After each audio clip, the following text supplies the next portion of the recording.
திருச்சிற்றம்பலம். போற்றிவோம் நம சிவாய.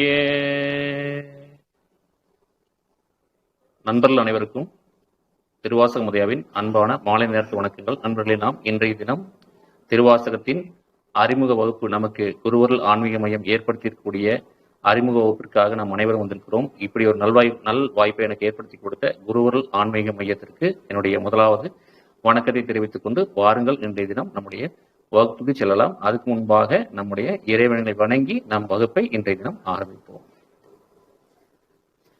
பிரியதன் உருவுமை கௌமிய கரியது வடிகொடு தட நடி வழிபடும் அவரிடர் கடிகணவனி வர அருளினன் மிகு கொடை வடிவினர் பயில் வழி வளமுறையீரையே.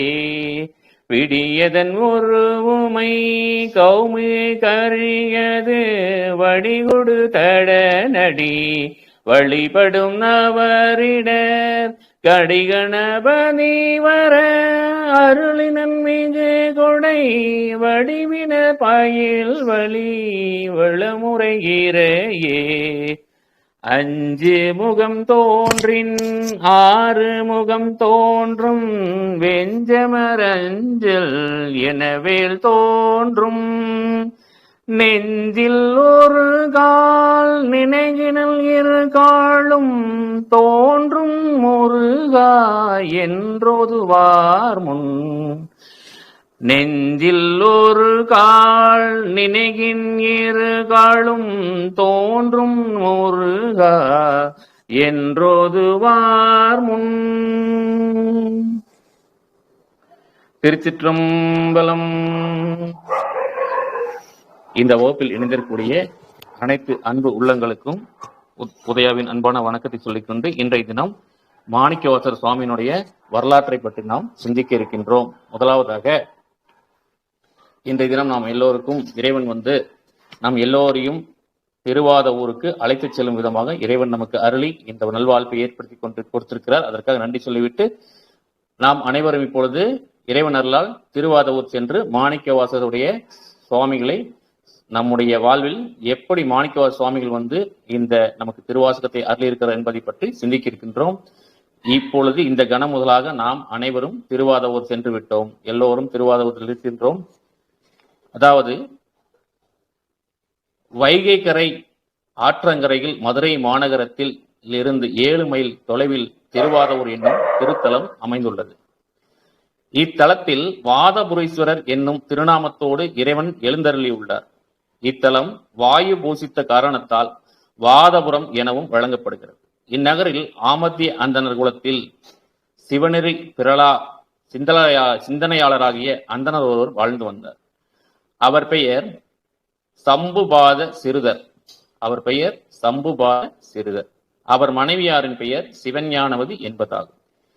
இவ்விருவரும் இல்லறம் வழுவாது ஒளிகு வரும் நன்னாளில் தென்னாட்டில் புறச்சமயமாகிய புத்த சமயம் மேலோங்கி இருந்தது. சைவ சமய வளர்ச்சி குன்றி இருந்தது. இறைவன் திருவருளால் இவ்விருவரும் சைவம் தழைக்கவும் வேத சிவாகம நெறிகள் விளங்கவும் திருமகனார் ஒருவர் அவதாரம் செய்து அருளினார். தாய் தந்தையர் மனமகிழ்ந்து அம்மகனாருக்கு திருவாத ஊரர் என்னும் திருப்பெயர் சூட்டி மகிழ்வித்து அந்த குழந்தைக்கு நல்ல விதமாக கல்வியை கற்று கொடுத்து வந்த வேளையிலே திருவாதவூர் வயது ஏற ஏற கலைஞானங்களும் அவருக்கு நிரம்பின. 16 வயதளவில் வாதவூரர் கலைஞானங்கள் அனைத்தும் கைவர பெற்றார். இவரது கல்வி திறத்தையும் நல்லொழுக்கத்தையும் கண்டு அனைவரும் வியந்தனர். அக்காலத்தில் பாண்டிய நாட்டை ஆண்டு வந்த மன்னன் அரிமர்த்தன பாண்டியன் என்பவர் ஆவார். திருவாதவூரது அறிவுத்திறனை கேள்வியுற்ற அரிமர்த்தன பாண்டியன் தனது அரசரவைக்கு அவரை அழைத்து அளவலாவி அவரது அறிவு நலனை கண்டு வியந்து தென்னவன் பிரம்மராயன் என்னும் பட்டத்தை கொடுத்து அவரை தன்னுடைய அரசவையின் முதல் மந்திரியாக அமைத்துக் கொண்டார். திருவாதவூரரும் இது இறைவன் நமக்கு இட்ட ஆணை என்று எண்ணி அந்த பொறுப்பை ஏற்றுக்கொண்டு அமைச்சுரிமை தொழிலை மிகவும் செய்வனவே செய்து வந்தார். அவருடைய செய்கையிலே அவருடைய அமைச்சர் உரிமை பதவி காலங்களிலே மக்கள் அனைவரும் மகிழ்வுற்று வாழ்ந்து வந்தனர். அந்த பதவியை அவர் கண்ணும் கருத்துமாக ஆற்றி வந்தார். அது மட்டுமல்லாமல் அரிமத்ன பாண்டியனுக்கு கண்ணும் கவசமாக விளங்கி வந்தார் நம்முடைய திருவாதவூரர். திருவாதவூரர் தமக்கு கிடைத்த அமைச்சுரிமை தகுதியால் உலக அனுபவ இன்பங்களில் மூழ்கி மகிழ்ச்சி அடையவில்லை. அதாவது திருவாதவூரர் வாதவூரர் தமக்கு கிடைத்த அமைச்சுரிமை தகுதியால் உலக அனுபவ இன்பங்களில் மூழ்கி மகிழ்ச்சி அடையவில்லை. அமைச்சர் பதவி என்று சொன்னால் மிகப்பெரிய பதவி அல்லவா? அது மட்டும் இல்லாமல் முதன் மந்திரியாக அவரை அமைத்துக் கொண்டார். அந்த முதல் மந்திரி என்று சொன்னால் அவருக்குள்ள அதிகாரம் எப்படி இருக்கும், அவருக்குரிய தோரணைகள் எப்படி இருக்கும், அவருக்குரிய செயல்பாடுகள் எப்படி இருக்கும் என்பதெல்லாம் நாம் உலக நடைமுறையிலே கண்டுகொண்டே இருக்கின்றோம். ஆனால் இவருக்கு அப்படியெல்லாம் அந்த அமைச்சர் பதவி என்பது உலக அனுபவ இன்பங்களில் மகிழ்ச்சி அளிக்கவில்லை. இவரும் மகிழ்ச்சி அடையவில்லை.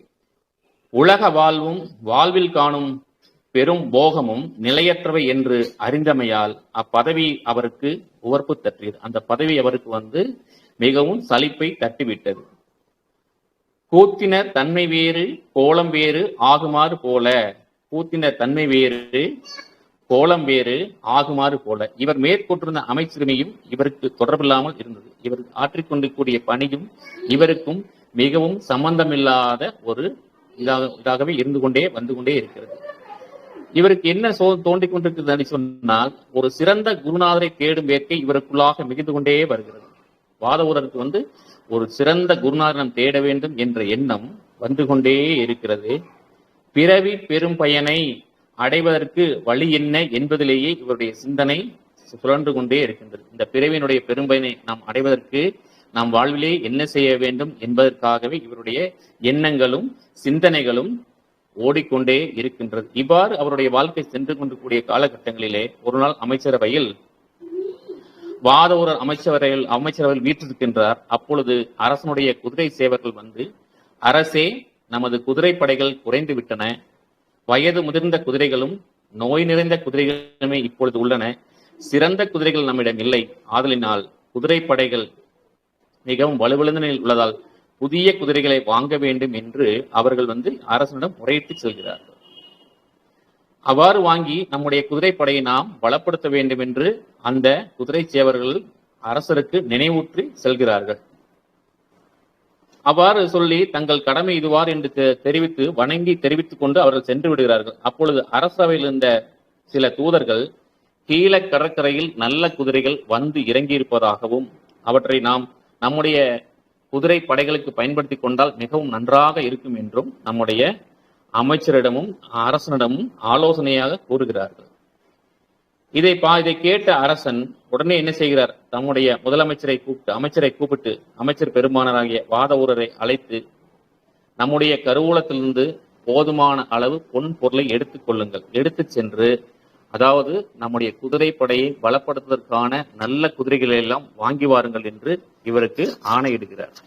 நம்ம வாதவூரர் என்ன செய்கிறார் சொன்னால், அரசனுடைய ஆணையை ஏற்றுக்கொண்டு பொற்பண்டாரம் திறந்து, பொற்பண்டாரம் என்று சொன்னால் கருவூலம், அதாவது நம்ம கஜானான்னு சொல்றோம் இல்லைங்களா, அதுதான் பொற்பண்டாரத்தை திறந்து அளவிருந்த பொருட்களை ஒட்டகத்தின் மீது ஏற்றிக்கொண்டு, அதாவது குதிரைப்படைகளுக்கு எவ்வளவு பணம் தேவையோ அளவில்லாத ஒரு நிறைய பொன்னும் பொருளையும் எடுத்துக்கொண்டு ஒட்டகத்தின் மீது ஏறிக்கொண்டு படைகளும் பரிசானங்களும் தன்னை சூழ்ந்து வர மதுரை சொக்கேசன் ஆலயத்திற்கு சென்று வணங்கி மதுரை விட்டு புறப்படுகிறார். குதிரை வாங்குவதற்காக நம்முடைய வாதவூரர் என்ன செய்கிறார்? மதுரை விட்டு நம்ம சொக்கேசன் ஆலயத்திற்கு சென்று சுவாமியை தரிசனம் செய்துவிட்டு அங்கிருந்து புறப்படுகின்றார். பல காலங்கள் கடந்து திருப்பெருந்துறை என்னும் தலத்தை அடைகிறார். அவ்வூரை அணுக அவர் மேல் இருந்த ஏதோ ஒரு சுமை குறைவது போல தோன்றுகிறது அவருக்கு. அதாவது உள்ளூர் அவருக்கே தோன்றுகிறது. அவர் அவ்வூரை அணுக அவர் மேல் இருந்த ஏதோ ஒரு சுமை குறைந்து வருவது போல தோன்றிற்று அவருக்கு. இத்தலைமே இறைவன் தன்னை ஆட்கொள்ளும் இடம் போலும் உணர்வு அவருக்கு தோன்றிற்று. இவ்வேளையில் சிவாய நம என்னும் முழக்கம் எங்கோருந்து வருவது அவர் செவிகளுக்கு எட்டுகிறது. அவர் அவ்வாறு அந்த திருப்பெருந்துறையில் சென்று அடைந்த பொழுது சிவாய நம என்னும் முழக்கம் அவர் செவிகளுக்கு வந்தடைகிறது. ஒளி வரும் திசை நோக்கி வாத ஊரரும் விரைந்து செல்கிறார். எங்கிருந்து இந்த ஒளி வருது, யார் இதை சொல்கிறார்கள் என்பதையெல்லாம் இவருக்கு கேட்பதற்கு பார்ப்பதற்கு மிகவும் ஆவலுற்று அவ்வாறு அங்கே அந்த ஒளிவரும் திசையை நோக்கி விரைந்து செல்கிறார். ஓரிடத்தில் கல்லா மரம் போன்ற பெரியதொரு குருந்த மரத்தடியில் சீடர்கள் சிலரோடு ஞானமே வடிவமாக ஒருவர் எழுந்தறியிருக்கின்றார். அதாவது என்ன, இங்க பாத்தீங்கன்னா ஓரிடத்தில் கல்லா மரம் போன்ற பெரியதொரு குருந்த மரத்தடியில் சீடர்கள் சிலரோடு ஞானமே வடிவமாக ஒருவர் எழுந்தருளியிருக்கின்றார். வேத சிவாகமங்களும் புராண இதிகாச சமய நூல்களும் ஆகிய பல நூல்களையும் கற்றுத் தெளிந்தவர்கள் போன்று சீடர்கள் பலர் அவர் முன் குழுமி இருந்தனர். அச்சீடர்கள் பாசமாம் பற்றருக்கும் ஆசானாக அக்குருநாதர் வீற்றிருக்கின்றார். அதாவது இந்த காட்சியை பாருங்கள். அதாவது இவர் திருப்பெருந்துறை சென்றடைகிறார். இவருக்கு சிவாய நம என்னும் ஒளி கேட்கிறது. அந்த ஒளியை கேட்டவுடன் இந்த ஒளி எங்கிருந்து வருகிறது என்பதை நாம் தெரிந்து கொள்ள வேண்டும் என்பதற்காக அந்த ஒளிவரும் திசையை நோக்கி ஓடுகிறார். அந்த ஓடக்கூடிய இடத்திலே பெரியதொரு குருந்த மரத்தடியில் சீடர்கள் சிலரோடும் சிவமே ஞானமான ஒருவர் எழுந்தருளி இவருக்கு வேதாகங்களும் புராண இதிகாச நூல்களும் பலவற்றையும் கற்றுத் தெளிந்தவர்கள் போன்ற சீடர்கள் அமர்ந்திருக்க ஆசானாக இருந்து அவர்களுக்கெல்லாம் கற்றுக் கொடுத்துக் கொண்டிருக்கிறார். அவரது கை திருக்கை சின்முத்திரை காட்டிக் கொண்டிருக்கிறது. அதாவது இந்த குருநாதருடைய கை எப்படி இருக்கிறது என்பதை நமக்கு இங்கே சொல்கிறார்கள். அவரது வலது திருக்கை சின்முத்திரை காட்டிக் கொண்டிருக்கிறது. அவரது திருமுகம் ஒளிமண்டலமாக திகழ்ந்து கொண்டிருக்கிறது. அவருடைய திருமுகம் எப்படி இருக்கிறது சொன்னால், திருமுகம் ஒளி மண்டலமாக திகழ்கிறது. அப்படின்னு என்று சொன்னால் அவருடைய முகம் எவ்வளவு பிரகாசமாக இருந்திருக்கும் என்பதை நமக்கு அறிய முடிகிறது. அவரது கண்கள் திருவருள் விளக்கத்தை செய்து கொண்டிருந்தன. அவரது கண்கள் என்ன செய்கின்றன? திருவருள் விளக்கத்தை செய்து கொண்டிருந்தன. இவ்வாறு வீற்றிருந்த குருநாதை கண்டதும் வாத ஊர தாம் பல நாட்களாக விரும்பியிருந்த குருநாதர் இவரே என்பதை இங்கே உணர்கிறார். அதாவது நம்ம ஒரு குருநாதரை தேடிக்கொண்டிருந்தோம் அல்லவா, நாம் தேடிக்கொண்ட குருநாதர் இவர்தான் என்பதை அவர் மனம் அவருக்கு சொல்ல, குருநாதர் இவர்தான் என்பதை அந்த நிலையில் கொள்கிறார். இந்த நிலையில் விரைந்து அருகில் சென்ற வாத ஊரர் அடியற்ற மரம் போல அவரது திருவடியில் விழுந்து பணிந்தார். ஐயனே எளியேனை ஆட்கொண்டர்கள் என வேண்டி நிற்கின்றார். என்ன சொல்கிறார்? வாத ஊரர் சென்று அவரை பார்த்ததுமே அடியற்ற மரம் போல அவரது திருவடியில் வீழ்ந்து பணிந்தார். ஐயனே எளியோனை ஆட்கொண்டருள் என வேண்டி நின்றார். வாத ஊரனின் பரிபாக நிலையை கண்ட குருநாதர் திருக்கண் நோக்கம் பரிபாசம் முதலிய தீக்கைகள் செய்து திருவடி சுட்டி திருவைந்து வெளித்தை அவருக்கு உபதேசம் செய்தல்கின்றார். இவ்வாறு தம்மை ஆட்கொண்டருளிய பெருங்கருணை திறத்தை வேந்தார் வாத ஊரர். அன்போடு குருநாதருடைய திருவருகளை மீண்டும் வணங்கி எழுந்து நின்றார். ஞான ஆசிரியரது திருவருள் நோக்கால் ஞானத்தின் திருவருளாக வாத ஊரார் மாறுகிறார். அதாவது ஞான ஆசிரியர் திருவருள் நோக்கால் ஞானத்தின் திருவருளாக மாறுகிறார் நமது வாத ஊரர். தமது குருநாதரின் திருவருளுக்கு தம்மை ஆட்கொண்ட கருணையை குறித்து செம்மாலைகள் பலவும் பாடுகிறார். தம்முடைய குருநாதர் தம்மை ஆட்கொண்ட கருணையை குறித்து சொல் மாலைகள் பலவும் சூடினார்.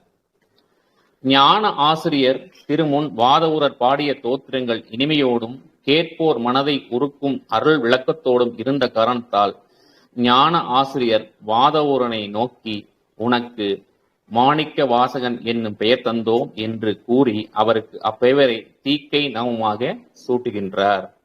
ஞான ஆசிரியர் திருமுன் வாத ஊரர் பாடிய தோத்திரங்கள் இனிமையோடும் கேட்போர் மனதை உருக்கும் அருள் விளக்கத்தோடும் இருந்த காரணத்தால் ஞான ஆசிரியர் வாத ஊரனை நோக்கி, உனக்கு மாணிக்க வாசகன் என்ற பெயர் தந்தோம் என்று கூறி அவருக்கு அப்பெயரை தீக்கை நாமமாக சூட்டினார். அன்று முதல் அவர் வாத ஊரர் என்ற திருப்பெயருடன் மாணிக்க வாசகர் என்னும் பெயரும் அவருக்கு வழங்குவதாயிற்று. மாணிக்க வாசகர் குருநாதரை வணங்கி, என்னை ஆட்கொண்ட போதே என் உயிரும் உடமையும் தங்களுக்கு உரியவை ஆகிவிட்டன. மாணிக்க வாசகர் குருநாதரை வணங்கி, சுவாமி, நீங்கள் என்னை ஆட்கொண்ட பொழுதே என் உயிரும் உடமையும் தங்களுக்கு உரிமையானவை. ஆதலால் அடியேன் கொண்டு வந்த பொருட்கள் அனைத்தையும் ஏற்றுக்கொண்டு என்னை அருள் வேண்டும் என்று சொல்கின்றார். மாணிக்கவாச சுவாமிகள் அங்க எதுக்கு வாத ஊரர் எதுக்கு போயிருக்காருன்னு சொன்னா, குதிரை வாங்குவதற்காக பொன்னும் பொருளை எல்லாம் எடுத்துக்கொண்டு குதிரை வாங்கும் நோக்கத்திலே தான் சென்றிருக்கின்றார். ஆனால் இங்கே நம்முடைய குருநாதரை கண்டவுடன் குருநாதர் நம் தேடி வந்த குருநாதர் இவர்தான் என்று எண்ணி அவர் மனம் சொல்லியதை கேட்டு குருநாதரிடம் தீட்சை பெற்று குருநாதரிடம் ஆசீர்வாதங்கள் எல்லாம் பெற்று குருநாதர்கிட்ட என்ன சொல்றாரு, சாமி நான் பொண்ணும் பொருளும் நிறைய கொண்டு வந்திருக்கிறேன், அதையெல்லாம் நீங்க வச்சுட்டு என்னை ஆட்கொண்டு அருளல் வேண்டும் என்று சொல்கிறார். குருநாதரும் அப்பொருளை கொண்டு சிவபணியை செய்க என்று அருள் ஆணையிடுகிறார். குருநாதர் என்ன சொல்றார் பாத்தீங்கன்னா, அப்பொருளை கொண்டு சிவபணி செய்க என்று அருள் ஆணையிட்டார். அக்கட்டளையின்படியே மாணிக்க வாசகர் அரசன் குதிரை வாங்குவதற்கு தம்மிடம் அளித்த பொருட்கள் அனைத்தையும் சிவபணிகளுக்கே செலவிடுகிறார். நாட்கள் பல அப்படியே ஓடிக்கொண்டே இருக்கின்றன. அருளாத அமுதத்தை உண்டு கொண்டே தெருளார் சிவானந்த போகத்தில் திளைத்திருக்கிறார் மாணிக்க வாசகர். நன்றாக கவனிக்க வேண்டும். அருளாத அமுதத்தை உண்டு கொண்டே தெருளார் சிவானந்த போகத்தில் திளைத்திருக்கிறார் மாணிக்க வாசகர். இப்படி நாட்கள் பல போய்கிட்டே இருக்குது. இவரும் கொண்டு வந்த பொருட்களை பூரா சிவபணிக்கு செலவு செய்து கொண்டிருக்கின்றார். நாட்கள் பல சென்று கொண்டே இருக்கிறது. அமைச்சரின் வேறுபட்ட நிலையை உணர்ந்த வந்தவர்கள் எல்லாம் மாணிக்கவாச சுவாமி கிட்ட போய் சொல்றாங்க, சுவாமி குதிரை கொண்டு மதுரை செல்ல வேண்டுமோ, நம்ம குதிரை கொண்டு மதுரை செல்ல வேண்டாமா, நம்ம இந்த மாதிரி செலவு பண்ணிட்டு இருக்கீங்களே சாமி, இது என்ன நிலை என்று அவரிடம் சென்று கேள்வி கேட்கிறார்கள் என்று தாங்கள் எண்ணி வந்த செயலை நினைவூட்டுகிறார்கள். சுவாமிக்கு சாமி நம்ம இந்த செயலுக்காக தான் இங்க வந்தோம், நம்ம இப்படி பண்ணிட்டு இருக்கிறோமே சுவாமி அப்படின்னு சொல்லி கூட வந்தவர்கள் எல்லாம் அவருக்கு நாம் என்ன செய்ய வந்தோமோ அந்த செயலை நினைவூட்டுகிறார்கள். மாணிக்க வாசகர் உரைகளை எல்லாம் கேளாதவராய் இறை வழிபாட்டில் ஈடுபட்டிருப்பதை அறிந்த பணியாளர்கள் மதுரை மாநகருக்கு சென்று பாண்டிய மன்னரிடம் நிகழ்ந்தவற்றை கூறுகிறார்கள்.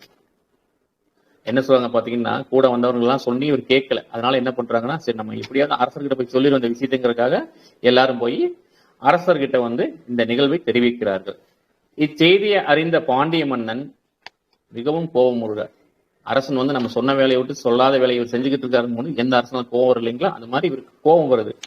இந்த செய்தியை அறிந்த பாண்டிய மன்னன் சினத்து திருமுகம் ஒன்று எழுதி அதை வாத ஊரிடம் சேர்ப்பித்து அவரை அழைத்து வருக என்று ஆணையிடுகிறார். அதாவது ஓலை ஒன்று எழுதி கொடுத்து இதை அவர்கிட்ட காமிச்சு கையோட அவரை இங்க அழைச்சிட்டு வாங்கன்னு சொல்லி ஆணையிட்டு அனுப்புகிறார்.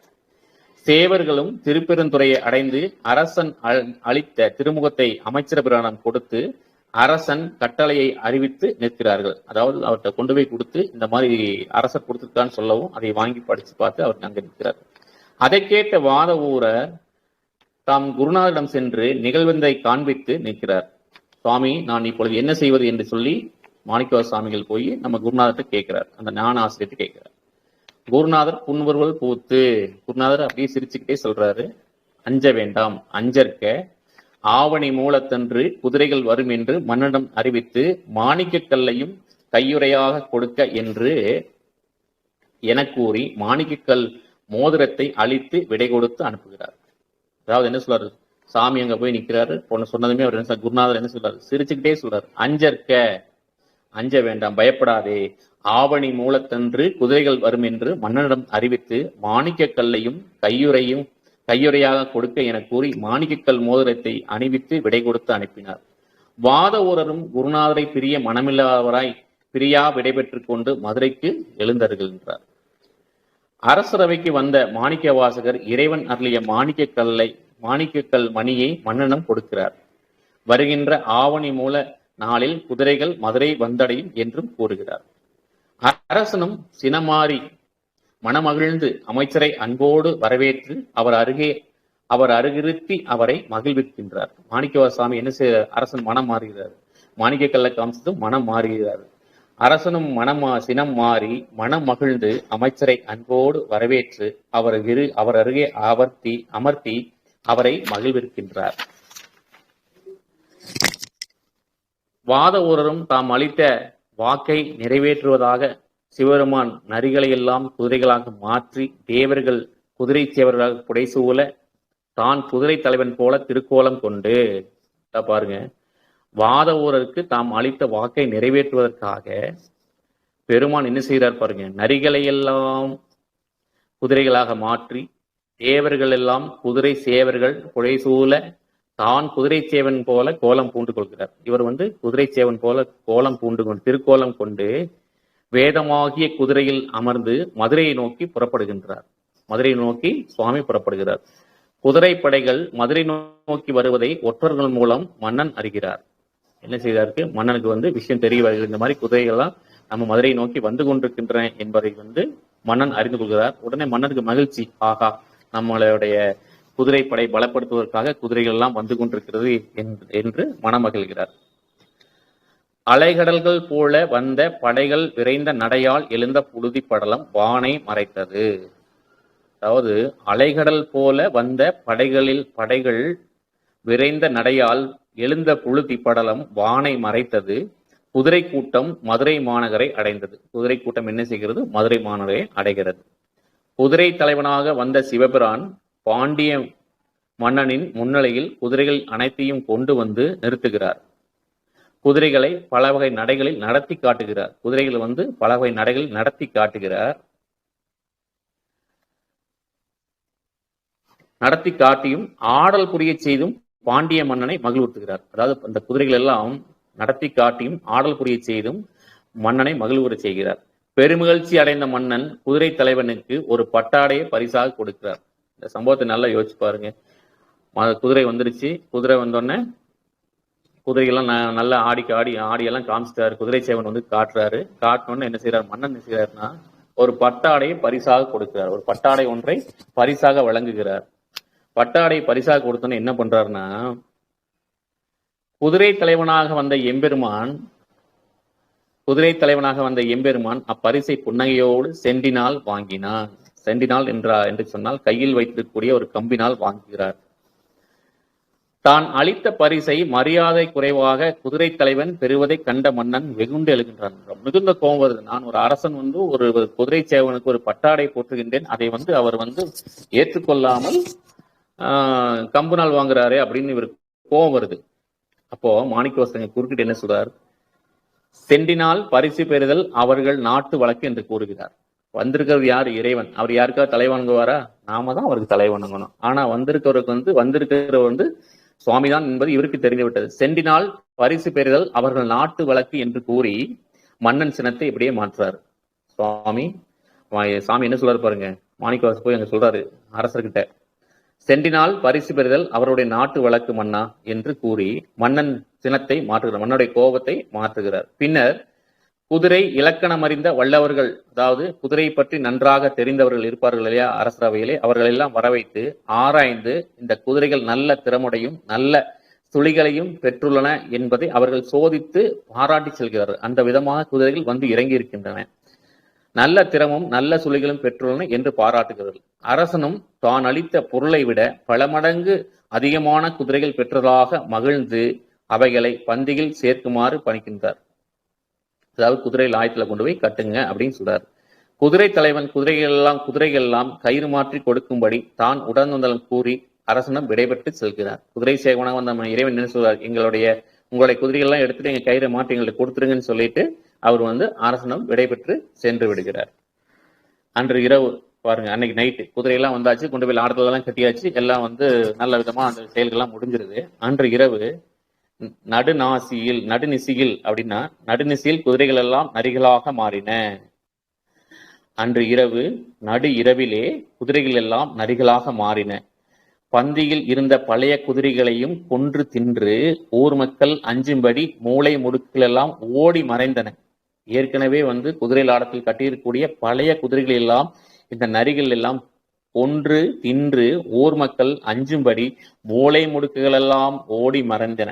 காலையில் குதிரை சேவர்கள் உள்ளம் பதறி உடல் நடுங்கி அரசனிடம் முறையிடுகிறார்கள். இந்த மாதிரி நடந்து போச்சு மன்னவரே என்று செய்தியை சொல்கிறார்கள். இச்செய்தியை கேட்ட மன்னன் சினம் பொங்கி அமைச்சர்களை அழைத்து வாத ஊரர் செய்த வஞ்சனையை கூறி படைத்தலைவர்களை அழைத்து வாத ஊரரை சுடுவையில் நிறுத்தி தண்டனை அளித்து அவர்களிடத்தில் கொடுத்த பொருட்களை எல்லாம் திரும்ப பெற்றுக்கொண்டு வருக என்று உத்தரவிட்டான். அதாவது வாத ஊரர் நமக்கு வஞ்சனை செஞ்சிட்டார். நல்ல குதிரை கொடுக்குற மாதிரி கொடுத்து நம்மளை இந்த மாதிரி நம்மளுடைய பழைய குதிரைகளையும் அலைஞ்சு நம்மளை இந்த மாதிரி ஏமாற்றிட்டாரு அப்படின்னு சொல்லி ரொம்ப கோவப்பட்டு வாத ஊரரை அவருக்கு தண்டனை கொடுக்குன்னு சொல்லி அவரை சுடுவையில நிறுத்த சொல்லி அவர்கிட்ட கொடுத்த பொண்ணும் பொருளையும் வாங்கிட்டு வாங்கன்னு சொல்லி உத்தரவிட்டுகிறார். படை வீரர்கள் இவரை அழைத்து சென்று சுடுவையில் நிறுத்தி தலையிலே கல்லேற்றி தலையிலே கல்லேற்றி ஒருத்தார்கள். அதாவது வெயில்ல நிக்க வச்சு தலைமையில ஒரு கல்லை வச்சா எவ்வளவு கடினமா இருக்கும், அந்த மாதிரி அவரை வந்து துன்புறுத்துகிறார்கள். வாதவூரர் இறைவன் திருவருளை நினைத்து, வாதவூர் என்ன செய்யற அந்த நேரத்துல இறைவனுடைய திருவருளை நினைத்து பார்க்கிறார். எனக்கு இத்தகைய துன்பங்கள் தருதல் முறையாகுமோ என்று கூறி வருந்தி நிற்கின்றார். இறைவா, நீங்கள் வந்து எனக்கு இது போன்ற துன்பங்களை தருவது முறைதானா என்று கூறி வருந்தி நிற்கிறார். அப்ப இறைவன் என்ன செய்றார் பாருங்க. வாதவூராருடைய துன்பம் துடைக்க எண்ணிய பெருமான் வைகை ஆற்றில் வெள்ளம் பெருகுமாறு செய்தல்கிறார். வைகை ஆற்றிலே வெள்ளம் பெருகுமாறு செய்தல்கிறார். வைகையில் தோன்றிய பெருவெள்ளம் மதுரை மாநகர் முழுவதும் விரைந்து பரவத் தொடங்குகிறது. மதுரை மாநகரில் வைகையில் தோன்றிய பெருவெள்ளம் மதுரை மாநகர் முழுவதும் விரைந்து பரவத் தொடங்குகிறது. பெருவெள்ளத்தை கண்ட ஊர் மக்கள் ஊழிக்காலம் வந்துவிட்டதோ, அதாவது ஊழிக்காலம் என்று சொன்னால் நம்ம வழக்குல சொல்லுவோம் இல்லைங்களா, உலகம் அழிய போகிறதோ, உலகம் அழியும் காலம் வந்து விட்டதோ என்று அஞ்சி நிற்கின்றனர். பாண்டிய மன்னன் ஆற்று வெள்ளத்தை தணிக்க பூ, பொன், பட்டு முதலிய அணிகலன்களை ஆற்றில் விட்டு வெள்ளம் பணியுமாறு ஆற்றை பணிகின்றார். அந்த காலத்துல ஒரு வழக்கம் உண்டு. இந்த மாதிரி ஏதாவது நடந்துச்சுன்னா ஆற்று வெள்ளத்தை தணிக்க வேண்டி பூ, பொன், பட்டு முதலிய அணிகலன்களை ஆற்றில் சென்று விட்டு வெள்ளம் தணியுமாறு ஆற்றை பணிவது ஒரு மரபு.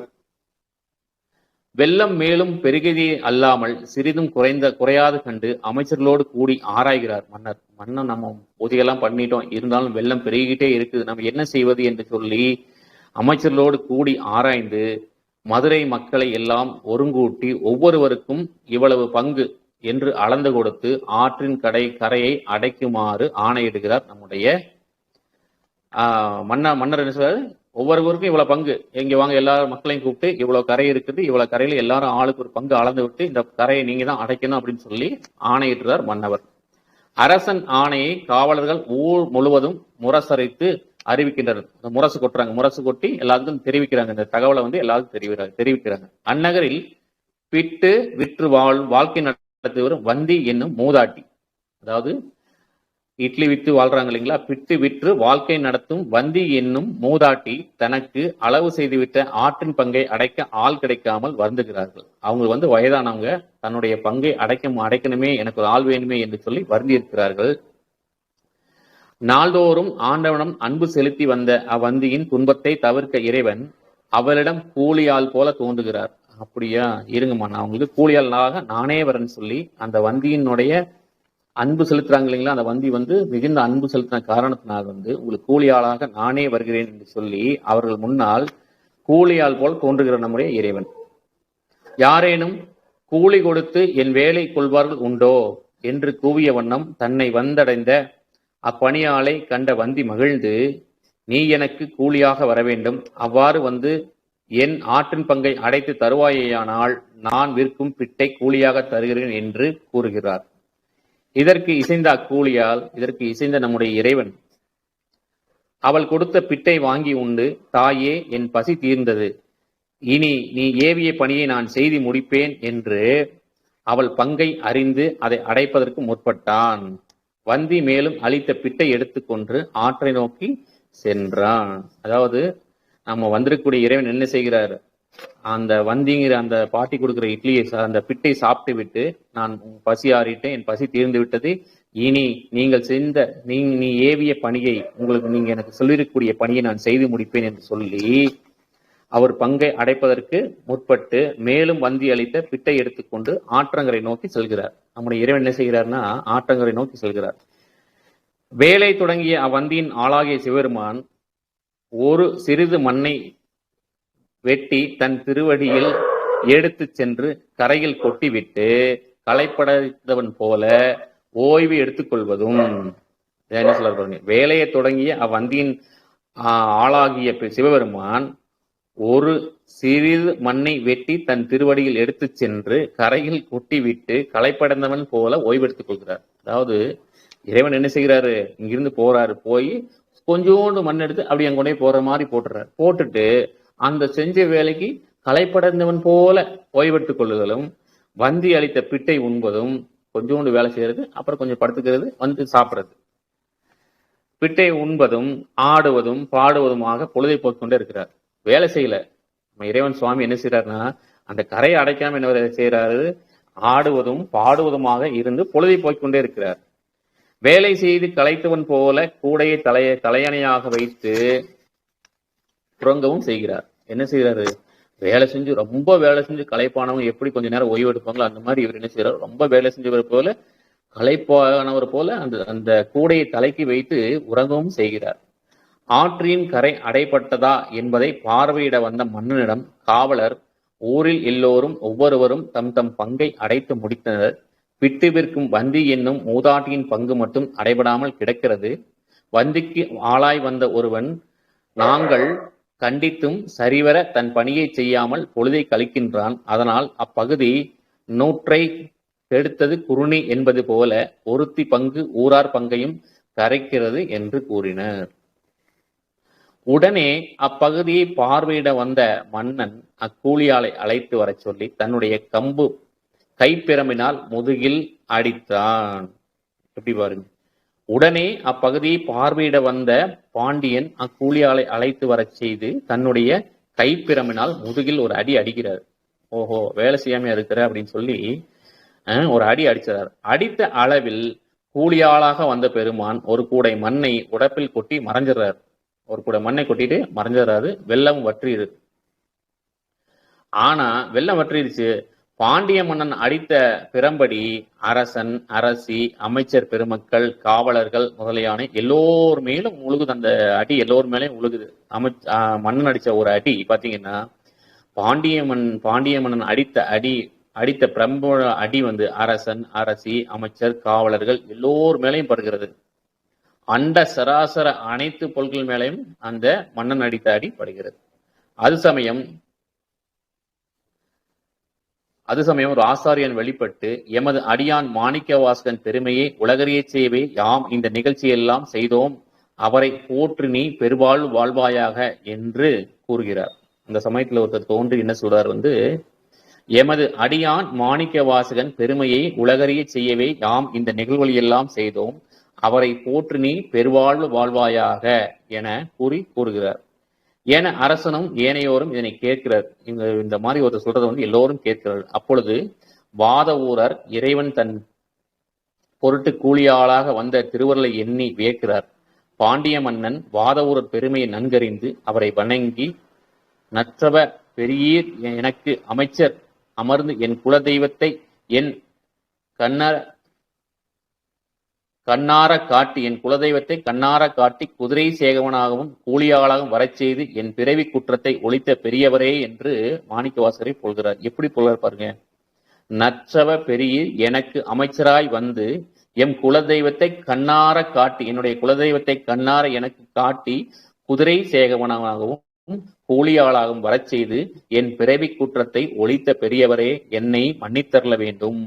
என்னை சாமி என்னை மன்னிச்சிருங்க, நான் தெரியாம செஞ்சிட்டேன். எனக்கு என்னுடைய குலதெய்வமாகிய என்னுடைய குலதெய்வத்தை குதிரை சேகவனாகவும் கூலியாளாகவும் இங்க வர செய்தீங்களே சுவாமி, என்னை மன்னிச்சிருங்க, என்னுடைய பிழையை பொறுத்தருங்க, மன்னித்தரல வேண்டும் என்று வேண்டுகிறார். தங்கள் பெருமையை இறைவன் நன்கு உணர்த்தினார். உங்களுடைய பெருமை இறைவன் எனக்கு நன்கு உணர்த்தி விட்டார். என் அரசுரிமையை இன்று முதல் தாங்கள் ஏற்றல் வேண்டும் என்று வேண்டுகிறார். என்னுடைய அமைச்சர் பதவியை நீங்கள் எடுத்துக்கொண்டு சுவாமி நீங்கள் நல்லாட்சி செய்யுங்கள் என்று மன்னன் கூறுகிறார்.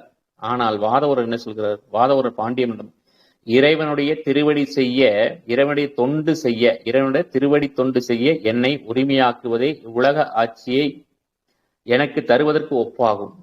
அதாவது என்ன சொல்றாரு பாருங்க, இந்த அமைச்சர் பதவியெல்லாம் எனக்கு வேண்டாம், இறைவனுடைய திருவடி தொண்டு செய்ய என்னை உரிமையாக்குவதே இவ்வுலக ஆட்சி எனக்கு தருவதற்கு ஒப்பாகும் என்கிறார். மன்னனும் அதற்கு இசைந்து அவர் விரும்பியவாறு அவரை செல்ல விடுவித்து திருவருள் உணர்வோடு தம் அரண்மனைக்கு சென்றார். மாணிக்க வாசகரும் திருப்பணி செய்ய வேண்டிய பொருட்களை பண்டாரத்திலிருந்து கொடுக்கவும் ஆணையிட்டார். அதாவது தன்னுடைய கருவூலத்திலிருந்து கொடுக்கவும் ஆணையிடுகிறார். அதாவது இப்ப என்ன செய்கிறார் மாணிக்க வாசகர் சுவாமி, அந்த அமைச்சர் பதவியிலிருந்து துறந்து தவ வேடம் தாங்கிய வாதவூரடிகள் இறைவன் திருவிளையாளி எண்ணி மகிழ்ந்தவராய் திருப்பெருந்துறையை மீண்டும் வந்து அடைகின்றார். மீண்டும் தன் குருநாரை அடைந்த வாதவூர் அடியவர் கூட்டத்தோடு கலந்து மகிழ்கிறார். ஞான தேசிகனாய் வந்த பெருமான் தாம் கையிலை செல்ல வேண்டியதை சீடர்களுக்கு உணர்த்தி அவர்களை இன்புற்றிருக்குமாறு பணிகிறார். அடியவர்கள் தாம் குருநாதரை பிரிய மனமில்லாமல் பெரிதும் வருந்துகின்றனர். இதை கண்ட குருநாதர் இந்த குருந்த மரத்தின் நிழலில் ஒரு தெய்வ பீடம் அமைத்து அதில் நம்முடைய திருவடிகளை எழுப்பி வழிபாடு செய்து வருவீர்களானால் ஒரு நாள் இத்திருக்கோயில் குளத்தில் தீப்பிழம்பு ஒன்று தோன்றும், அதில் அனைவரும் மூழ்கி எம்மை அடையலாம் என்று கூறுகிறார். என்ன செய்கிறார்? இக்குருந்த மரத்தின் நிழலில் ஒரு தெய்வ பீடம் அமைத்து அதில் நம்முடைய திருவடிகளை எழுப்பி வழிபாடு செய்து வருவீர்களானால் ஒரு நாள் இக்கோயில் திருக்குளத்தில் தீப்புலம் ஒன்று தோன்றும், அதில் அனைவரும் மூழ்கி எம்மை வந்து அடையலாம் என்று திருவாய் மலர்ந்து தம்மை பின்தொடர்ந்து வந்த அடியார்களை நிற்க என கட்டளையிட்டு இக்கோயிலை கட்டச் செய்கிறார். எப்படி சொல்றாரு பாருங்க இறைவன். தம்மை பின்தொடர்ந்து வந்த அடியார்களை நிற்க என கட்டளை இட்டு கையிலே செல்கிறார். வாதவோர் அடிகள் மட்டும் அவரை பின்தொடர்ந்து சென்று கொண்டிருந்தார். அவரை கண்ட குருநாதர், நீ எம்மை பின்தொடர்ந்து வருதல் வேண்டா, உத்தரகோசை என்னும் திருப்பதிக்கு சென்று அங்கு என்வகை சித்திகளையும் பெற்று திருக்கலங்குன்றம் முதலான தலங்களை தரிசித்து பின்னர் தில்லையை அடைவாயாக என்று கூறி செல்கிறார். மாணிக்க வாசகரும் அவ்வாறே திருப்பெருந்துறையில் குருந்த மரத்தின் கீழ் தெய்வபீடம் அமைத்து அதில் குருநாதரின் திருவருகளை எழுந்தருளச் செய்து அடியாரோடு தாமும் வழிபட்டு வரலாயினார். மாணிக்கவாசகர் சுவாமிகள் திருவருட்போகத்தில் திளைத்து வாழும் நாட்களில் நமசிவாய வாழ்க என தொடங்கும் சிவபுராணம், அற்புத பத்து, அதிசய பத்து, குழா பத்து, சென்னி பத்து, ஆசை பத்து, வாழா பத்து, அடைக்கல பத்து, செத்திலா பத்து, புணர்ச்சி பத்து, அருட்பத்து, திருவார்த்தை, எண்ணிப்பதிகம், திருவெண்பா, திருப்பள்ளி எழுச்சி, திருவேசரவு, ஆனந்த மாலை, உயிருண்ணி பத்து, பிரார்த்தனை பத்து, திருப்பாண்டி பதிகம், பண்டாய நான்முறை முதலிய பதியங்களை திருவாய் மலர்ந்தருளி அடியார் கூட்டத்துடன் பல நாள் திருப்பெருந்துறையில் எழுந்தருளினார். ஒரு நாள் திருக்குளத்தில் தீப்பிழம்பு தோன்றிற்று. ஒரு நாள் சுவாமிகள் சொன்னது போல தீப்பிழம்பு தோன்றிற்று. அடியார்கள் அனைவரும் ஐந்தெழுத்தை ஓதிக்கொண்டு அதில் மூழ்கினர். சிவபெருமான் அம்மையப்பராய் இடவ வாகனத்தில் எழுந்தருளி அருள் காட்சி வழங்கி அருளினார். அடியார்கள் அனைவரும் மூழ்கி சிவகணங்கள் ஆகினர். மாணிக்க வாசகர் இவ்வேளையில் கொன்றை மர நிழலில் சிவயோகத்தில் அமர்ந்திருந்தார். இந்நிகழ்ச்சியை யோக காட்சியில் அறிந்த அடியார்களின் அடியாருடைய பிரிவற்றாது வருந்தி குருந்த மரத்தடியில் இருந்த குருநாதரின் திருவடி பீடத்தை பற்றி கொண்டு அழுதார். திருச்சதகம் என்னும் பாமாலையில் இறைவன் திருவருளை தோத்தரித்தார். பின்னர் குருநாதர் தனக்கு பணித்த அருளாணையின் வண்ணம் திருவுத்தர கோசமங்கைக்கு சென்று நீத்தல் விண்ணப்பம் என்னும் திருப்பதிகத்தில் தோத்திரம் செய்தருளினார். அப்பொழுது அத்தலத்தில் இறைவன் திருப்பதியில் கட்டிய குருந்த மர கோலத்தை காட்டி அருளினார். அதாவது அப்பொழுது அத்தலத்தில் இறைவன் திருப்பெருந்துறையில் காட்டிய குருந்தமர் கோலத்தை காட்டி அருள்கிறார். திருக்கோலத்தை கண்டு மகிழ்ந்த அடிகள் அங்கு அட்டமா சித்திகள் கைவர பெற்றார். பின்னர் பல திருப்பதிகங்களையும் வாங்கிக் கொண்டு பாண்டிய நாட்டை கடந்து சோழவள நாட்டை சேர்ந்த திருவிடை மருதூரை வந்து அடைகிறார். இடைமருதில் ஆனந்த தேனாக எழுந்து அருளியுள்ள இறைவன் அருள்நலத்தை நுகர்ந்து திருவாவூரை அடைந்து புற்றிடம் கொண்ட பெருமானை வணங்கி திருப்புலம்பல் என்னும் பதிகத்தை அருளச் செய்தார். அதன் பின்னர் சீர்காழி அடைந்து தோணியப்பறை தரிசித்து பிடித்த பத்து என்னும் பதிகத்தை அருளச் செய்தார். பின்னர் அங்கிருந்து புறப்பட்டு சோழ நாடு கடந்து நடுநாட்டை அடைந்து திருமுதுகுன்றம், திருவெண்ணெய்நல்லூர் முதலிய தலங்களை தரிசித்துக் கொண்டு திருவண்ணாமலையை வந்து அடைகிறார். அங்கும் இறைவன் குருந்தமர் திருக்கோலம் காட்டி அருளினார். இக்காட்சியை கண்டு வணங்கிய அடிகள் அத்தலத்தில் பல நாட்கள் தங்கியிருந்தார். அடிகள் அண்ணாமலையில் தங்கியிருந்த பொழுது மார்கழி மாதம் வந்தது. திருவாதிரைக்கு முன் 10 நாட்களில் கன்னி பெண்கள் விடியற்காலம் எழுந்து வீடுகள் தோறும் சென்று ஒருவரையொருவர் துயிலெழுப்பிக் கொண்டு நீராடி வழிபாடு செய்வதைக் கண்டு அவர்கள் வாய்மொழியாகவே வைத்து திருவெண்பாவையும் அவ்வூர் பெண்கள் அம்மானையாடும் காட்சியை கொண்டு அவர்கள் பாடுவதாக வைத்து திருவம்மானையும் அருளச் செய்தார். பின்னர் திருவண்ணாமலை நீங்கி காஞ்சிபுரம் அடைந்து அவ்வூர் இறைவனை தரிசித்து திருக்கலங்குன்றம் அடைந்து திருக்கலங்குன்ற பதியம் பாடினார். அங்கே பெருமான் பெருந்துறையில் அவரை ஆட்கொண்ட குருநாதர் திருக்கோலத்தை காட்சி தந்து வழங்குகிறார். பின்னர் அங்கிருந்து புறப்பட்டு திருத்தில்லையின் எல்லையை அடைந்து அத்திருத்தலத்தை தரிசிக்கிறார். தில்லை சிவலோகம் போல காட்சியளிக்கிறது. தில்லை எப்படி காட்சியளிக்கிறது சொன்னால் சிவலோகம் போல காட்சியளிக்கிறது. அந்த நகரை அடைந்த மாணிக்க வாசகர் திருவீதிகளை கடந்து கிழக்கு திருவாயில் வழியே திருக்கோயிலுக்குள் சென்றார். சிவகங்கையில் நீராடி வளமாக சிற்ப சாலையில் எழுந்தருளிருக்கும் ஆனந்த நடராஜ பெருமானை ஆறா அன்பில்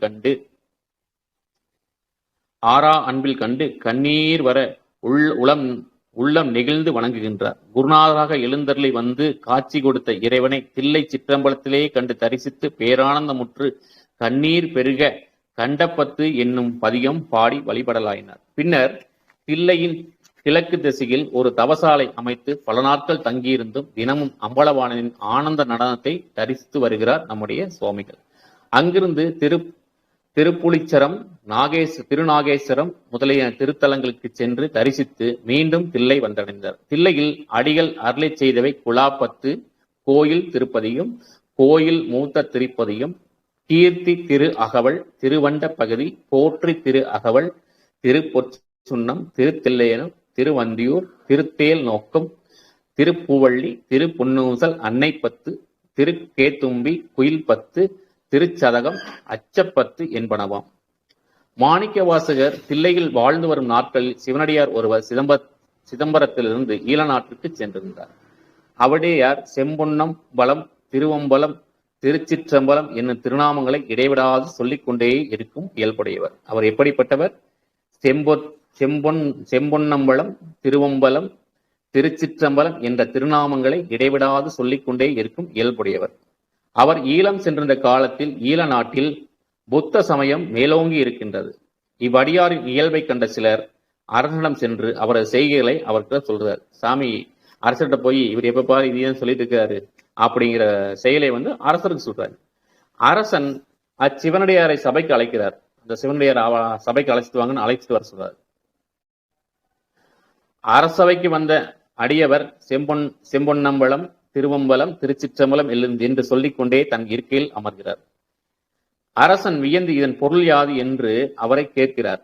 இவ்வடியார் அதன் சிறப்புகளை எடுத்துரைத்து, தீயவரும் உடன்போடு உள்ள அன்போடு இப்பெயரை ஒரு முறை கூறினால் 21,600 தடவை திருவெழுத்தை கூறினால் உண்டாகும் பயனை இது தரும் என்று கூறுகிறார். என்ன சொல்ல பாருங்க, தீயவரும் உள்ள அன்போடு, தீயவராய் இருப்பாய், அவர் தீவை செய்யக்கூடியவராய் இருந்தாலும் உள்ளத்தில் அன்போடு இறைவனை நோக்கி இப்பெயரை ஒரு முறை கூறினால், ஒரே ஒரு தடவை சொன்னா போதும். என்ன சொல்றாரு பாருங்க, ஒரே ஒரு தடவை இந்த திருவெழுத்தை சொன்னால் 21,600 தடவை திருவைந்தெழுத்தை கூறியதற்கு உண்டான பலன்கள் தரும் என்று கூறி தில்லை பெருமானின் சிறப்பை எடுத்து கூறுகிறார்.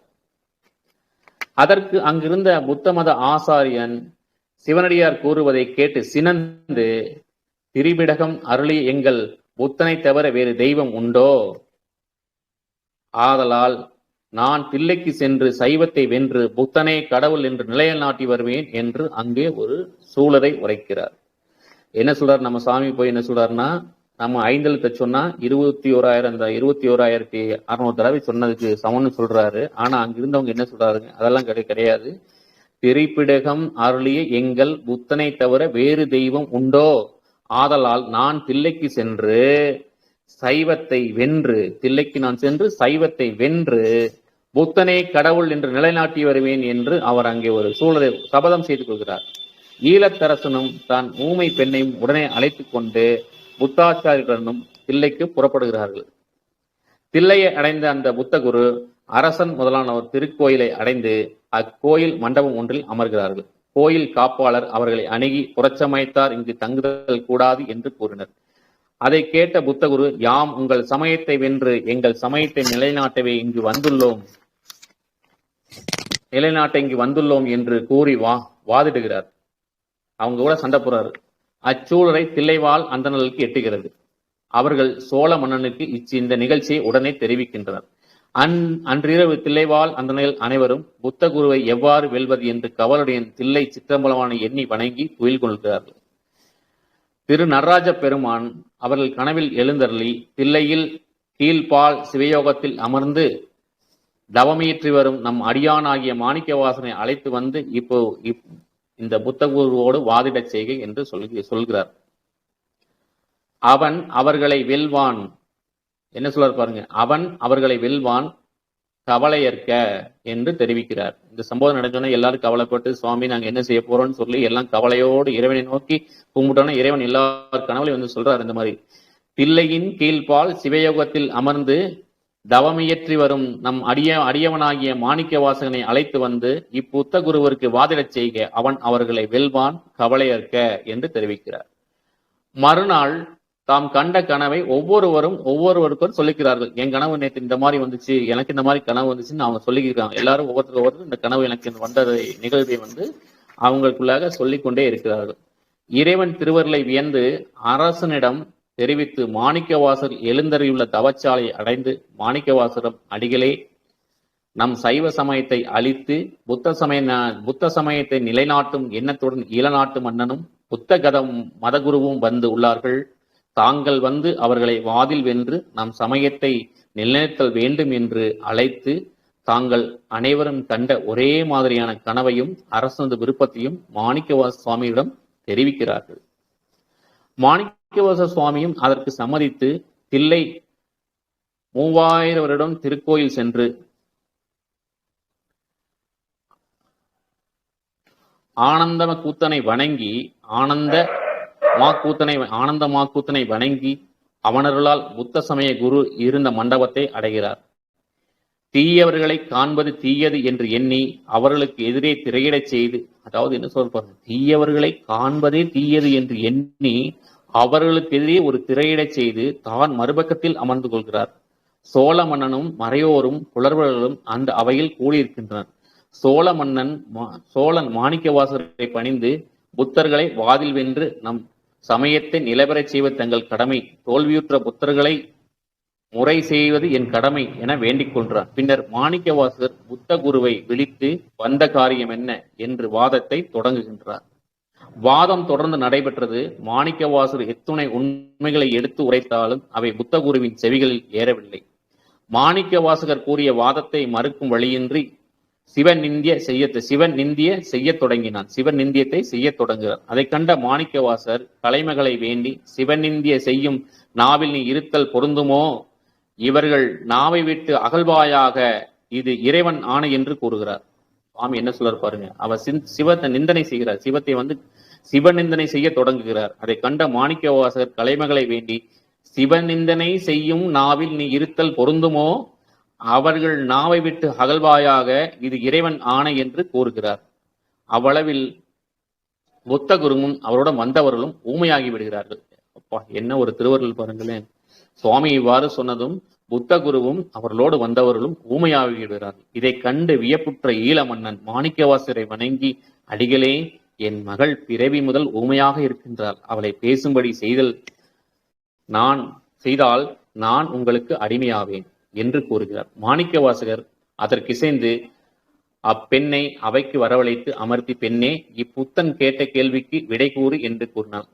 அப்பெண்ணும் அனைவரும் வியந்து மகிழும்படி புத்தகுருவின் வினாக்களை மாணிக்கவாசகர் தாமே அப்பெருமானிடம் கேட்க அப்பெண் அதற்கு விடையளித்தாள். அந்த வினா விடைகளே திருச்சாளல் ஆகும் என்ற திருப்பதியமாக நமக்கு அமைந்துள்ளது.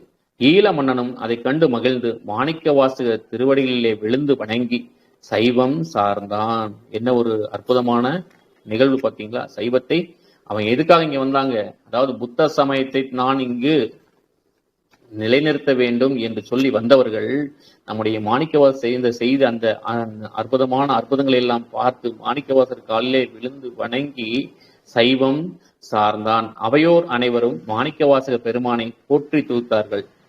ஈழ மன்னன் திருநீரும் கண்டிகையும் பூண்டு அடிகளை பணிந்து புத்தகுருகளும் மற்றவர்களும் பேசும் திறம் பெற அருள் செய்ய வேண்டும் என்று வேண்டிக் கொள்கிறார். மாணிக்கவாசர் அவர்கள் மீது திருவருட் பார்வையை செலுத்துகிறார். அவ்வளவில் அனைவரும் ஊமை நீங்கி பேசும் திறம் பெற்று மாணிக்கவாசகரை வணங்கி தாங்கள் செய்த குற்றத்தை மன்னிக்கும்படி வேண்டிக் கொள்கிறார்கள்.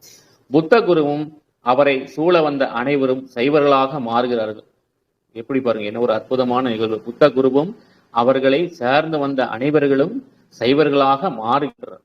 மாணிக்கவாசகரும் திருக்கோவிலுக்கு சென்று சபாநாயகரை வணங்கி தவச்சாலைக்கு எழுந்தருகிறார். அதாவது உள்ள போய் நம்முடைய இறைவனை வணங்கிவிட்டு தவச்சாலைக்கு சென்று விடுகிறார். இவ்வாறு தவச்சாலையில் தங்கியிருந்த காலத்தில் மாணிக்கவாசகர் திருப்படையாச்சி, திருப்பள்ளி எழுச்சி, அச்சோப்பதிகம், யாத்திரை பத்து என்ற பதியங்களை பாடி அருள்கின்றார். இவ்வாறு சிதம்பரத்தில் மாணிக்கவாசகர் வாழ்ந்து வரும் நாட்களில் ஒரு நாள் அந்தணர் பெருமான் ஒருவர் அவரிடம் வந்து தான் பாண்டிய நாட்டைச் சேர்ந்தவன் என்றும் சிவபிரான் மாணிக்கவாசகர் செய்த அருட்செயலால் உலகமெங்கும் பரவியுள்ளது என்றும் வியந்து கூறி மாணிக்கவாசகர் பல தலங்களிலும் பாடிய பாடல்களை முறையாக சொல்லும்படி கேட்டுக்கொண்டார். மாணிக்கவாசகரும் அந்தணரை அருகில் இருத்தி தாம் பாடிய திருவாசக பாடல் அனைத்தையும் சொல்லி அருளினார். அந்தணரும் தம் திருக்கரத்தால் அவைகளை எழுதி படித்து பாவை பாடிய தங்கள் திருவாயால் ஒரு கோவை பாடுக என்று கேட்டுக்கொள்கிறார். என்ன சொல்கிறார்? பாவை பாடிய தங்கள் திருவாயால் ஒரு கோவை பாடுக என்று கேட்டுக்கொள்கிறார். அவ்வேண்டுகோளுக்கு இணங்கிய மாணிக்கவாசகர் இறைவனது திருவடி பேற்றை உட்கருத்தாக கொண்ட இனிய திருக்கோவையார் என்னும் நூலை அருளச் செய்கிறார். அந்தணர் பெருமான் அந்த நூலையும் தம் திருக்களத்தால் எழுதி முடித்தார். பின்னர் அந்தணர் வடியில் வந்த சிவபெருமான் மறைகிறார். அதை கண்ட மாணிக்கவாசகர் இப்படி தன்னை ஆட்கொண்ட சிவபிரானே என்பதை அறிந்து ஆனந்த கண்ணீர் பெருகி திருவருளை எண்ணி அப்படியே நம்ம பூரிச்சு போகிறார். திருவருளை எண்ணி வழுத்தினார். என்ன செய்கிறார் பாருங்க. அந்தணர் கோலத்தில் வந்து தம்மை ஆட்கொண்டது சிவபிரானே என்பதை அறிந்து ஆனந்த கண்ணீர் வருகி திருவருளை எண்ணி ரொம்ப அப்படியே உள்ள நெகிழ்ந்து போகிறார் நம்முடைய மாணிக்கவாசகர் சுவாமிகள். வாதவூரரின் திருவாசகத்தையும் திருக்கோவையும் தம் கையால் எழுதிய இறைவன் அந்நூலை உலகறிய செய்ய வேண்டி நூலின் முடிவில் மாணிக்கவாசகர் சொற்படி திருச்சிற்றம்பலமுடையான் கையெழுத்து. என்ன சொல்றார் பாருங்க. திருவாதவூரின் திருவாசகத்தையும் திருக்கோவையும் தம் கையால் எழுதிய இறைவன் அந்நூல்களை உலகறிய செய்ய வேண்டி நூலின் முடிவில் மாணிக்கவாசகர் சொற்படி திருச்சிற்றம்பலமுடையான் கையெழுத்து என சாத்திட்டு தில்லை சிற்றம்பலத்தில் பஞ்சாக்கிரப்படியில் அவற்றை வச்சுறார். அதாவது இறைவனுடைய ஆலயத்துல வந்து நம்ம உள்ள போற படிக்கட்டு இருக்கு இல்லைங்களா, உள்ள நுழைவாயில் உள்ள படிக்கட்டு இருக்கு இல்லையா, அங்க கொண்டே வச்சுறாரு. இறைவன் வச்சுறாரு, காலையில கொண்டே வச்சுறாரு. காலையில் கோயில் இறைவனை பூசிக்க செய்ய அந்தணர்கள் பஞ்சாக்கார படியில் நூல் ஒன்று இருப்பதை கண்டு வியந்து அதை எடுத்து ஆண்டவனால் இது தரப்பட்டதாகும் என்ற அன்பு உணர்வோடு பிரித்து பார்த்து படித்தார்கள். அந்த ஏடுகள் முடிவில் மாணிக்கவாசகர் சொற்படி திருச்சிற்றம்பலமுடையான் கையெழுத்து என்று இருந்ததைக் கண்டு உடல் செழித்து இறைவன் திருவருளை பெறுவதற்கு இந்நூல்கள் இது தலையானது என்று புகழ்ந்து இந்நூலை பாடி மாணிக்கவாசகரை சென்று கண்டு வணங்குகிறார்கள். திருவாயிற்படியில் இந்நூல் இறைவனால் எழுதப்பட்டிருந்த நிகழ்ச்சி அனைவரிடமும் தெரிவிக்கிறார்கள்.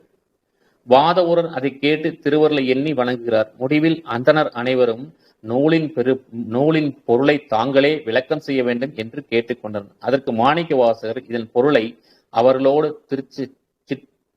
சிற்சபைக்கு எழுந்திருந்தார். அங்கு வந்து இந்நூற்பொருள் இச்சபையில் எழுந்தருளியுள்ள ஆனந்த கூத்த பெருமானே ஆவான் என்று காட்டி அச்சபையில் எல்லோருக்கும் காண மறைந்து அருளினார். இவ்வற்புத நிகழ்ச்சியை கண்ட அனைவரும் வியந்து மகிழ்ந்து தொழுது போற்றுகின்றனர். கூத்த பெருமான் மாணிக்கவாசகரும் தம் திருவடிகளிலே இரண்டர கலக்கும் பேரின்ப பேற்றை தந்து அவரை ஆட்கொண்டு அருளுகின்றார். கூத்த பெருமான் மாணிக்கவாசகருக்கு தம் திருவடிகளிலே இரண்டர கலக்கும் பேரின்ப பேற்றை தந்து அவரை ஆட்கொண்டு அருளுகிறார் சுவாமிகள். ஆராய்ச்சியாளர்கள் மாணிக்கவாசகர் காலத்தை பற்றி பல்வேறு கருத்துக்களை கொண்டுள்ளனர். ஒவ்வொருவரும் தங்கள் கருதிய கருத்துக்களை நிலைநாட்டுவதற்கு வெவ்வேறு ஆதாரங்களை காட்டுகின்றனர். எல்லோருடைய ஆராய்ச்சியையும் அடிகளார் கடைச்சங்க காலத்திற்கு பின் தொடங்கி 7ஆம் நூற்றாண்டு வரை உள்ள காலங்களில் ஏதேனும் ஒரு காலமாக மாணிக்கவாசகர் வாழ்ந்த காலம் என முடிவு செய்கின்றனர். இக்கால ஆராய்ச்சிகளை தொகுத்து ஆராய்ந்து மாணிக்கவாசகர் காலம் கிபி 3ஆம் நூற்றாண்டு எனவும் முடிவு செய்து தருமை ஆதீன திருவாசகநூல் வெளியீட்டு விழாவில் திரு மகா வித்வான் திரு கேசிக தண்டபாணி தேசிகர் அவர்கள் குறிப்பிட்டுள்ளார். அவருடைய கால ஆராய்ச்சி தொகுப்பு உரையின் ஒரு பகுதியை சுருக்கி இங்கே நமக்கு கொடுத்திருக்கின்றார்கள். திருமலை கொழுந்து பிள்ளை அவர்கள் 1ஆம் நூற்றாண்டாகவும், பொன்னம்பல பிள்ளைகள் அவர்கள் 2 அல்லது 3ஆம் நூற்றாண்டாகவும், மறைமலை அடிகளார் அவர்கள் 3ஆம் நூற்றாண்டாகவும், வில்சவுண்ட் என்பவர் 7ஆம் நூற்றாண்டு என்றும், ஜிஇ போப் 7 அல்லது 9ஆம் நூற்றாண்டு என்றும், கூலின் வில்சன் 9 அல்லது 10ஆம் நூற்றாண்டு என்றும், திரு கவுடி 8லிருந்து 10ஆம் நூற்றாண்டுக்குள் என்றும், டாக்டர் ரோசட் 13 அல்லது 14 ஆண்டு நூற்றாண்டு என்றும், நெல்சன் 9 முதல் 10ஆம் நூற்றாண்டு என்றும், கேஜி கேசப்பர் 3 அல்லது 4ஆம் நூற்றாண்டு என்றும், சீனிவாச பிள்ளை 9 நூற்றாண்டு என்றும், சிவகவி தேசிக சுப்பிரமணிய முதலியார் மூவருக்கும் முந்தியவர் என்றும் கூறுகின்றனர்.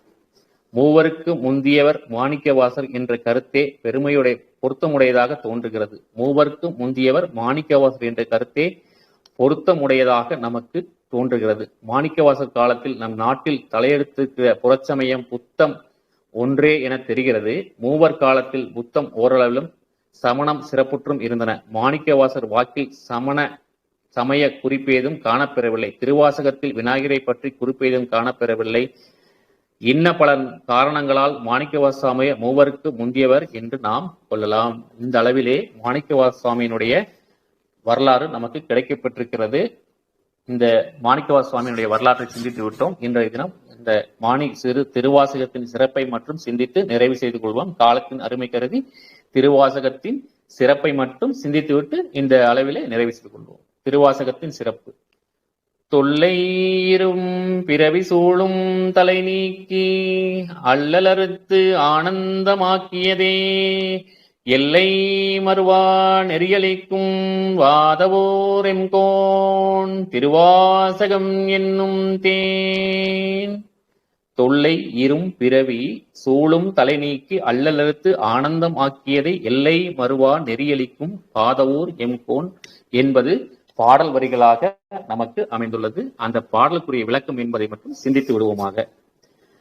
தொல்லை இரும் சூழும் தலை நீக்கி அல்லலறுத்து ஆனந்தமாக்கியதை எல்லை மறுவா நெறியளிக்கும் வாதவூர் எம்கோன் திருவாசகம் என்னும் தேன் என்பது பாடல் வரிகள்.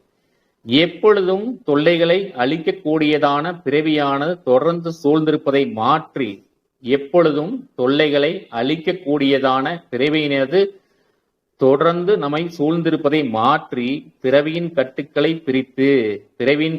பிரித்து அதனால் நிகழ்தலாயிருக்கும் துன்பங்களை வேறாக்கி, அதாவது நன்றாக புரிந்து கொள்ள வேண்டும், பிறவியின் கட்டுக்களை பிரித்து அதனால் நிகழ்தலாயிருக்கும் துன்பங்களை வேறாக்கி என்றால் தனிமைப்படுத்தி அதை பிரித்து என்று பொருள் கொள்ள வேண்டும்.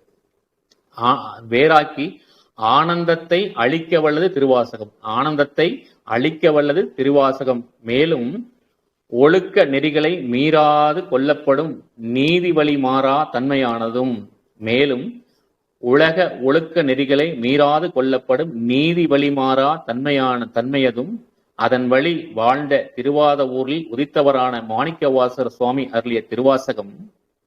அதாவது அந்த திருவாசகம் எப்படிப்பட்டது என்பதை நமக்கு சொல்ல வருகிறார்கள். உடலுக்கு நன்மையே தருவதும் சுவைமிக்கதுமான தேன் போன்ற நூலினை உணர்தல் நன்று. அதாவது திருவாசகம் எப்படிப்பட்ட நூல் என்று சொன்னால், உடலுக்கு நன்மையே தரக்கூடிய தேன் எப்படி சுவைமிக்கதோ அது போன்ற நூலினை உணர்தல் நன்று என்பதை நமக்கு இந்த திருவாசகத்தினுடைய சிறப்பை எடுத்துச் சொல்லும் விதமாக மேற்கண்ட பாடல்களை நாம் சிந்தித்தோம். தற்பொழுது நாம் நிறைவு பகுதிக்கு வந்துவிட்டோம். இன்றைய தினம் இந்த அளவிலே நாம் சிந்தித்திருக்கின்றோம். இன்றைய தினம் நிறைவு பகுதியாக பொன்னும் மெய்ப்பொருளும் தருவானை போகமும் தெருவும் புணர்ப்பானை பின்னை என் பிழையை பொறுப்பானை பிழையெல்லாம் தவிர பணிப்பானை இன்ன தன்மையின் என்று அறிவென்னா எம்மானை எளிவந்த பிரானை அன்னம் வைக்கும் வயல் பழங்கணித்து அணி ஆரூரனை மறக்கலாமோ என்பதும் வான்முகில் வளாது பெய்க மலிவளம் சுரக்க மன்னன் கோன் முறை அரசெய்க குறைவிலாது உயிர்கள் வாழ நான்மறை அறங்கள் ஓங்க வேள்வி மல்க மேன்மைகொள் சைவ நிதி ஓங்குக விலகவெல்லாம் என்று சொல்லி, எல்லாம் உள்ள இறைவனுடைய திருவருளாலே அனைவரும் வாழ்வில் எல்லா வளமும் பெற வேண்டும் என்று சொல்லி, தென்னாடுடைய சிவனே போற்றி, எந்நாட்டவர்க்கும் இறைவா போற்றி, அண்ணாமலையும் அண்ணா போற்றி, கண்ணாரமுத கடலே போற்றி, சீரார் பெருந்துரினம் தேவனடி போற்றி, ஆராத இன்பம் அருளும் மலை போற்றி, ஏகம் பத்துரை எந்தாய் போற்றி, பாகம் பெண்ணுரு ஆனாய் போற்றி, பரந்துரை மேவிய பரனே போற்றி, சீராப்பள்ளி மேவி சிவனே போற்றி, ஆரூர் அமர்ந்த அரசே போற்றி, சீரா திருவையாரா போற்றி, தென்தில்லை மன்றினுள் ஆடி போற்றி, இன்றன காரமுது ஆனாய் போற்றி, குவளை கண்ணி கூரன் காண்க அவளும் தானும் உடனே காண்க, கணவாய் கனக திரளே போற்றி, கைலை மலையானே போற்றி போற்றி, போற்றிவோம் நம சிவாய, போற்றிவோம் நம சிவாய, போற்றிவோம் நம சிவாய. நண்பர்கள் அனைவருக்கும் திருவாசக முதையாவின் நன்றிகளை தெரிவித்துக் கொள்கிறேன். எனக்கு இப்படி நல்வாய்ப்பை ஏற்படுத்தி கொடுத்த நம்முடைய குருவர்கள் ஆன்மீக மையத்திற்கும் உங்கள் அனைவருக்கும் எனது நன்றியை தெரிவித்துக் கொள்கின்றேன். அடியேன் ஏதேனும் பிழைகள் செய்திருப்பின் பொறுத்தல்களை சொல்லி விடைபெறுகிறேன். நன்றி வணக்கம். ஏதேனும் பிழை இருந்தால் பொறுத்தல்க. நன்றி வணக்கம். சிவாய நம. போற்றுவோம் நம சிவாய்.